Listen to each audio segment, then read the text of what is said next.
สบายดีแม่อัลฟาโดยวันนี้โอกาสดีได้มาลมกับแม่อัลฟาขอให้แม่อัลฟาแนะนำตัวเองน้อยนึงแน่โดยซื้อสุทธิดาโดยซื้อหลินมอมกับเป็นเมย์ของอัลฟา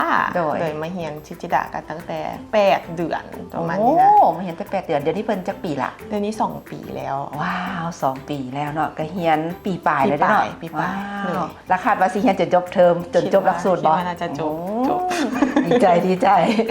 โดยเพิ่นมาเฮียนแต่8 เดือนตอนนี้2 ปีแล้วแม่เห็นพัฒนาการหรือว่าการเปลี่ยนแปลงแนวใดบ่เวลาตามเฮียนอยู่ชิจิดะมีหลายอยู่เพราะว่าตั้งแต่เข้ามาเนาะเพิ่นก็ยังแบบว่ายังบ่ทันฮู้อย่างเถื่อเขาก็เริ่มพัฒนาไปเรื่อยๆทั้งแฟลชการ์ดบอลทั้งกิจกรรมต่างๆเพิ่นก็จะสามารถพัฒนากล้ามเนื้อมัดน้อยเพิ่นได้เรื่องสมองเพิ่นก็ไปได้ไวขึ้นสามารถจื้อจำได้ไวขึ้นเฮ็ดให้สามารถpronounce คำศัพท์ออกมาได้ดีขึ้นสามารถเว้าได้ไวขึ้นที่จริงก็ได้เว้าเก่งแล้วเป็นบ่ตอนนี้เก่งถามเก่งบ่ถามเก่งตอบเก่งเว้าเองเก่งสื่อสารเก่งแล้วเนาะโอ้ดีใจเด็กน้อย2 ปีเว้าเก่งแล้วกินหอมบ่ต้องซิมมันดูซิมเบอร์ซิมมะนาวเขียวโอเคมะนาวเขียวเล็กออกมา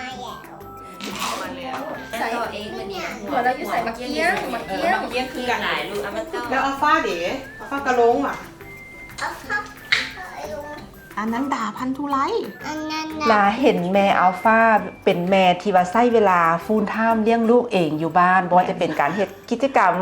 การเฮ็ดอาหารให้ลูกกินเนาะซึ่งว่าก็แสดงเห็นพัฒนาการของอัลฟาโดดเด่นในหลายๆด้านอยากให้แม่แชร์ประสบการณ์ว่าแม่ให้น้องเพิ่นกินอาหารเองตั้งแต่ตอนจักเดือนและแม่เฮ็ดกิจกรรมอย่างแน่กับลูกอยู่บ้านอัลฟานี่จะเริ่มเรื่องอาหารก่อนเนาะเขาจะเริ่มให้อัลฟากินเองก็ตอน6 เดือนเนาะเขาจะให้ลองเป็นบทป้อนก่อนเดือนนึงเพื่อให้เพิ่นได้รับรู้ว่าเพิ่นสามารถกลืนแบบใดอาหารเข้าปากแล้วสามารถจัดการตัวเองแบบใดหลังจากนั้นตอน7 เดือนอัลฟาเริ่มกินแบบ BLW หรือว่าหัดกินเองจับใส่ปากกินเองเนาะซึ่งมันก็มีหลายๆอันที่เขาต้องข้อกังวลมีหลายๆด้านอยู่เขาก็ต้อง follow ว่าขนาดอาหารเป็นแบบใดความนุ่มของอาหารเป็นแบบใดตอนที่ลูกกินเขาควรเฮ็ดโตแบบใดสินะแล้วก็เขาต้องเริ่มเบิ่งการ CPR พร้อมกันแต่ว่ามันก็จะช่วยหลายด้านก็คือด้านกล้ามเนื้อมัดน้อยการด้านแบบprocess หัวว่าเขาจะจับตัวนี้เพื่อเข้าปากเพื่อกลืนเพื่อย่ำด้วยตัวเองสินะอันนี้มันก็เป็นข้อดีกันหนึ่งโดยแม่ฝึกให้เพิ่นกินเองตั้งแต่7 เดือนมาเนาะแล้วปัจจุบันใส่บวงใส่เมทูอย่างเก่งเลยล่ะโอ้แสดงว่าการกำเนื้อมือมัดน้อยตั้งแต่น้อยเห็นผลเนาะโดยถือว่าดีครูหยดมีคำถามหนึ่งเนาะอยากจะถามคือปัจจุบันเราจะเห็นพ่อแม่ส่วนใหญ่เวลาฮอดโมงลูกกินอาหารเนาะจะมีแนวมาล่อลูกโดยเฉพาะแมนหน้าจอเนาะจะตั้งโทรศัพท์หรือว่า iPad แท็บเล็ตต่อหน้าลูกเนาะเวลาครูหยดไปห้านอาหารก็จะเห็นเรื่อยๆหรือว่าเราเห็นสังคมในยุคปัจจุบันจะเป็นไปแบบนี้ส่วนใหญ่เนาะอยากถามแม่อัลฟาว่าแม่อัลฟาได้เฮ็ดแบบนี้กับลูกอยู่บ้านบ่อัลฟายังคงงดจอ 100% อยู่บ่ว่าจะเป็นตอนกินข้าวหรือจะเป็นตอนอื่นๆก็ยังถือว่าบ่ทันได้ใช้หน้าจอเถื่อในระหว่างการกินข้าวถ้าเฮาฝึกเพิ่นแต่น้อยเนาะว่า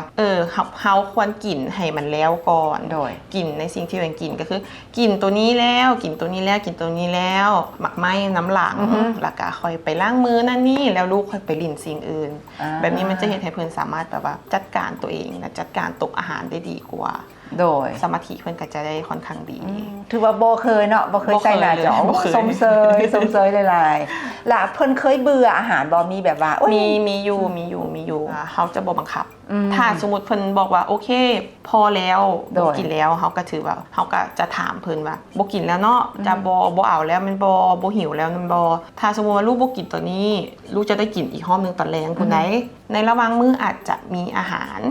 ของว่างหมักไหม้ให้แต่ว่าฮอดตอนนี้ลูกจะบ่ได้กินข้าวอีกแล้วลูกโอเคบ่ถ้าสมมุติเพิ่นบอกว่าอิ่มแล้วบ่อยากกินแล้วก็ถือว่าเขาจบมื้อเลย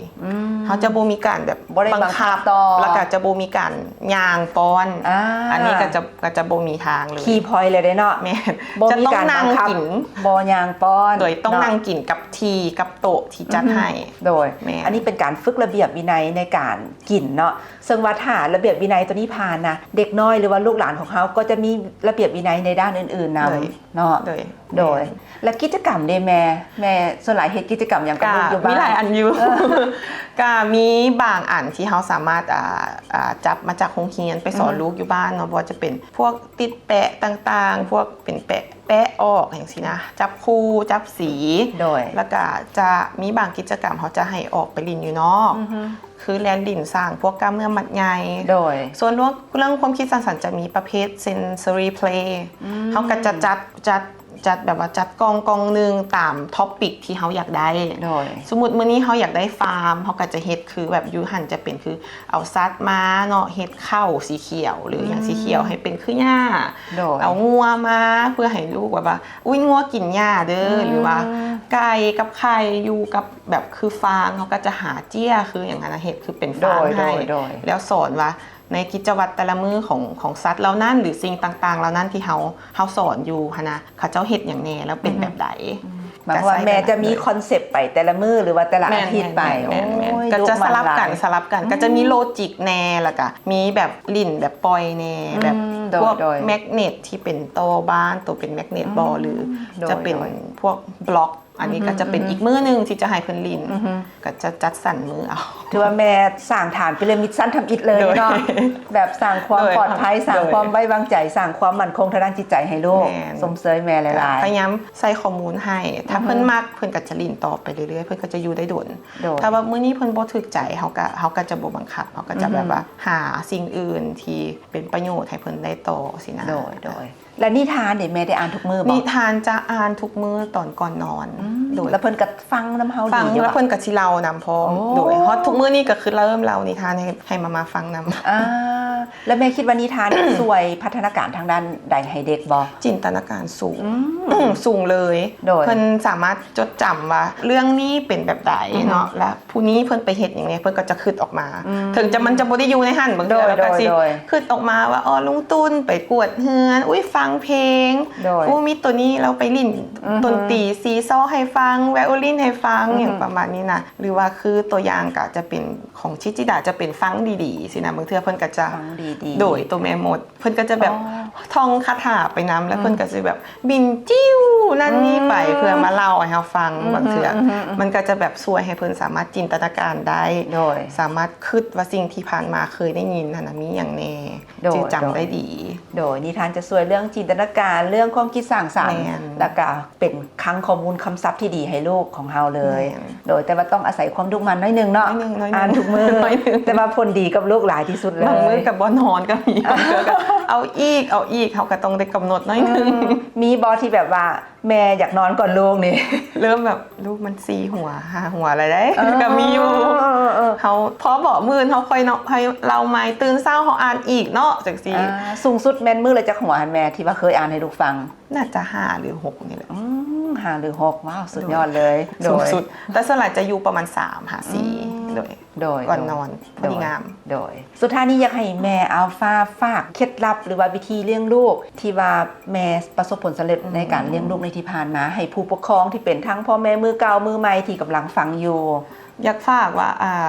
ลูกเนาะแต่ละคนก็บ่ได้คือกันนะเขาก็สังเกตลูกเอาว่าลูกมักหยังแบบว่าลูกสามารถเฮ็ดหยังได้ดีเขาก็ย่องก็บ่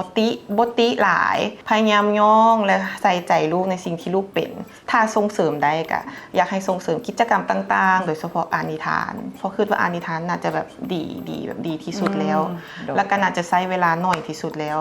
โดยที่เขาบ่ต้องไปกะเกี่ยมอย่างเพิ่มค่ะนะก็คือเขาใช้เวลาแบบคุณภาพกับลูกในแต่ละมื้อประมาณ15นาทีหรือ20นาทีนี่ก็พอแล้วถ้าสำหรับคนบ่มีแบบเวลาโดยขอบใจหลายๆสำหรับคำแนะนำดีๆโดยโอเคโดยขอบใจหลายๆเด้อแมวป้าที่มาแบ่งปันประสบการณ์ในการเลี้ยงลูกในมื้อนี้บ๊ายบายขอบใจบ๊ายบาย